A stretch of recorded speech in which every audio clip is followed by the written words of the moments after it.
Hi, let's talk about the best lipsticks of 2019. There wasn't much hype surrounding a number of these lipstick launches. I don't know why that is, because there was more hype surrounding eyeshadow palettes this year, obviously, and foundation launches even, but not lipsticks.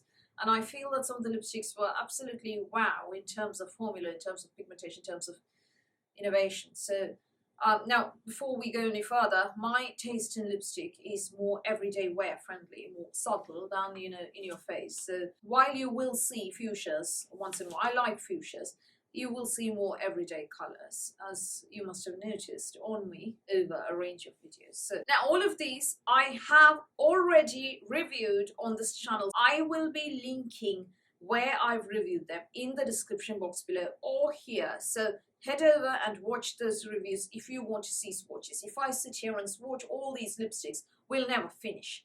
Whatever I have not swatched, I will be swatching and demoing within this video. So off we go. Absolute favorite for 2019. I'm never going to change my mind about these. The Rouge Dior Ultra Care Liquid Lipsticks. Reviewed, description box, as well as here. These are definitely the best of the year. And I'll tell you why that is. The formula is so soft. It's applying these is like rubbing a rose petal on your lips. A rose petal on your lips. And the staying power is brilliant. I love these, I love these, I love these. My favorite shades are Caress and Blossom. So do head over and check out my review for swatches, demos, and all that sort of thing.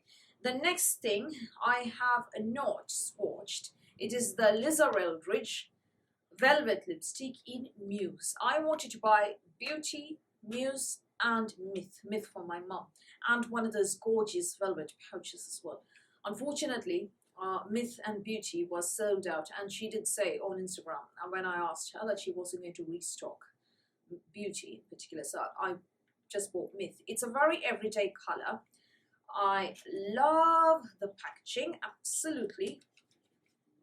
Hang on, I'll show you.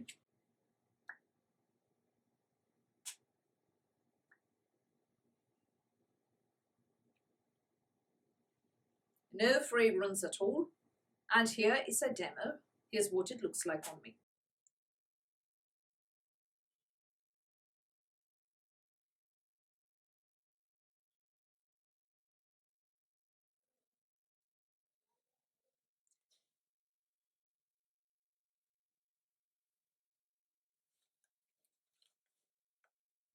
Now on me, this is a very dusty rose, very neutral, very everyday color, dusty rose. That's exactly what it is. Everyday color, no lipstick look. Very neutral, very subdued. I wear it practically on an everyday basis these days, and I love it. The staying power is one of the best that I've seen for a bullet lipstick. The comfort is amazing. Next year, I plan to buy more, provided she releases muted shades, the ones that are up my alley. A huge launch this year that came and went without a whimper was from Gucci. These are their Rouge à Lèvres Satin lipsticks. I bought, I think, 5, and I reviewed 3 in one batch, the bowls and the more muted ones in the next batch. Reviews are linked below. Definitely go over and see. I love everything about these. The fabulous vintage packaging. I love the muted shades. These do smell of, they do have a floral fragrance, kind of floral powder fragrance, if you will. But it doesn't, stay on post application, so don't worry about that. Now, one thing that I loved so much about this campaign is that they asked Danny Miller to be the face of this campaign. So not, perfectly veneered, bleached teeth there. You've seen that. And I loved this, and it spoke to me, and that's why I bought a second batch after buying the first one. These were out of stock on Harrods almost immediately after they launched, so I had to wait and wait and wait for them to come back in stock. Now I have 5, and I can't wait to see what Gucci Beauty comes up with in 2020 and beyond. However, the staying power of these is around average. For a bullet lipstick, it's just about average. But it's Gucci, who cares? On the other hand, the By Terry Lip Expert Mattes have massive staying power. My review is in the description box. I have two shades with me, Rosewood Kiss and Vintage Nude. Of these, of course, I prefer Vintage Nude, which is slightly bolder actually. And the packaging is very interesting, sort of space themed and futuristic. Now these are your typical matte liquid lipsticks, and unlike Dior, there's no, petal velvet softness there. On the other hand, these don't budge. Dior transfers a bit, no transfer here. These are your typical matte liquid lipsticks, old fashioned, no, nothing newfangled here, just your typical matte liquid lipsticks. I really like these. They weren't dreadfully drying though on my lips. My lips are already very dry. But they weren't dreadfully drying. They were alright. I could, and it was nice to have something that could stay put all day without, worrying about touching up and that sort of thing. Review and swatches I've linked, so head over to see the colours. I have talked about the Estee Lauder Pure Color Desire Rouge Excess Lipstick. What a handle. Link in the description box below. However, there was one shade that I did not swatch, that I did not have at the time. It was called Sweeten. I bought it later. I will be doing a demo very shortly, in a minute or so. But first, these are the newest from Estee Lauder. Now they have a matte version of this. I have the shade Insist, but it's just one lippy, and I'm not going to review it separately. Overall, I really loved these in terms of pigmentation. They remind me a lot of the Pure Color Envy Sculpting lipsticks from Estee Lauder. That was a huge launch, and the Pure Color Love lipsticks in terms of staying power and pigmentation, because for bullet lipsticks, those aren't too bad. Of course, you're not going to expect Liz or Eldridge staying power here. These are not matte. These are very creamy. They come in two finishes, cream and chrome, and I have both to show you. I've shown you both, obviously. For bullet lipsticks that are not matte, the staying power is very good, actually. Now, here is a swatch of the one that I did not show you in my review, Sweeten.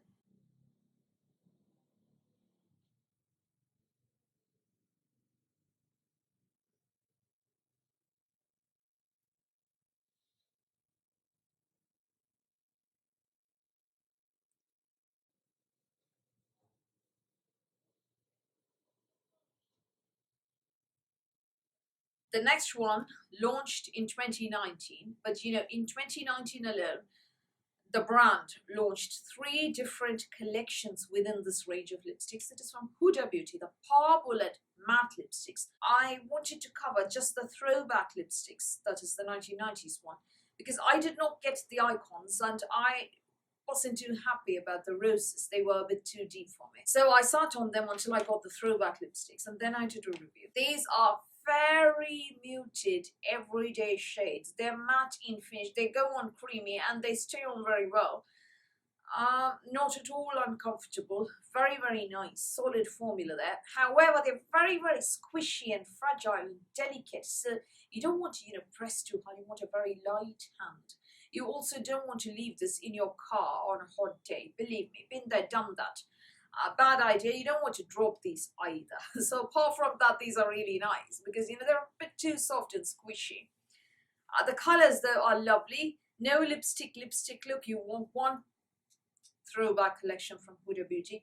Review, as I said, swatches, demo, everything in the description box. Head over and look. The next lot, completely unexpected, K-Beauty RU16 Taste Shoe Lipsticks. Review and swatches done separately. Description box below. The smell is like biscuits. I'm allergic to wheat. I can't eat biscuits. The smell is so good. The colors, I love pink nougat, dusty mauve on me. I love pumpkin caramel. Round fudge is a bit deeper. Not my regular thing at all, but that came in the YesStyle Advent calendar. These are matte, right? They're bullets that are matte. Now, I want to show you something. This is the shape of the bullet. And this is the top, the tip, right? So you sort of line your lips, as it were, with the tip and then fill up inside. That's very interesting. The packaging is plastic and meh.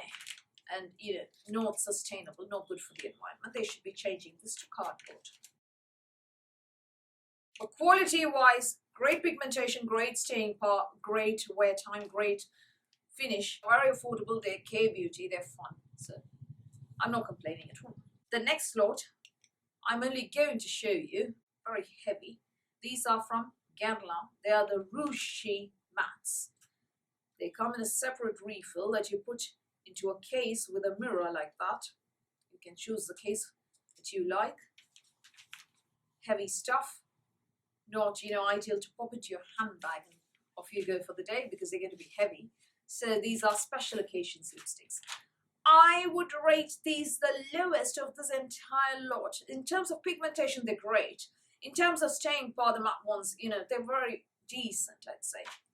But, I don't find them as comfortable as the others. Starters. For another, there's nothing very special about these. In all other cases, there's something. The tip, or the shape of the thing, or the color scheme, or the formula, or the feel, something. In this case, the biggest win is this case. Number 4 first, described as a muted coppery brown.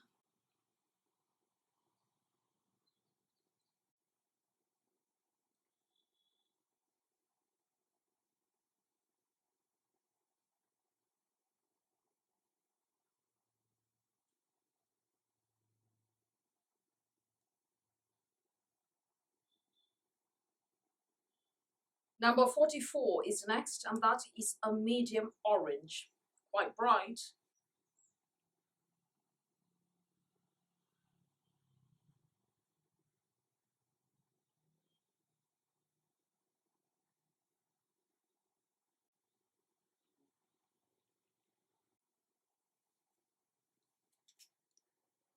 Finally, number 75, a deep berry.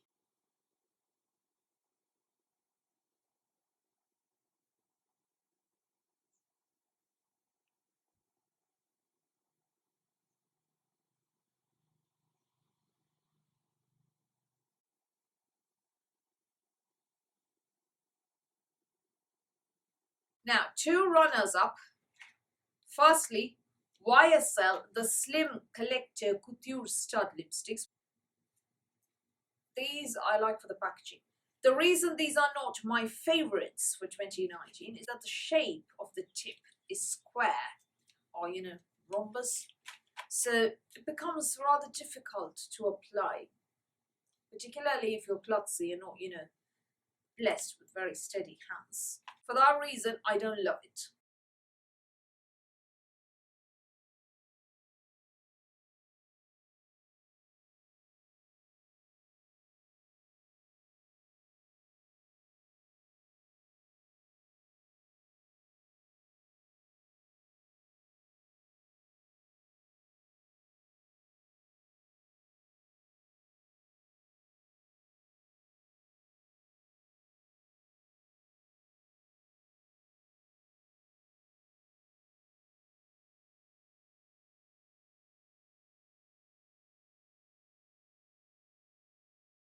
If one of the others hadn't launched this year, this would have been among this year's launches. Now, they also have a sheer edition that launched for autumn 2019. I haven't bought this because I can't deal with that shape anymore. Also among the runners-up is the Romand Juicy Lasting Tint, the Anne of Green Gables collection. You can see Anne over there. I love this color. I reviewed and swatched it. Link in the description box. There's none. The only problem with this is that it wasn't as pigmented as I would like. The color is perfect. The staying power is very, very good. But I do wish there had been a bit more pigmentation there. Yeah, that was my only problem with this. Apart from that, I loved it. So those are my favorite lipsticks for 2019 and a couple of not quite favorites, but sort of runners up as it were, or also runs. I would love to know which your absolute favorite lipstick that launched in 2019 was, or did you not buy any lipsticks this year? Either way, do tell me in the comments below. I would love to know. So that's all from me for today. Thank you for watching this video. Please do give me a thumbs up. Please do hit the subscribe button. Please do ring the notifications bell, and I'll speak to you soon.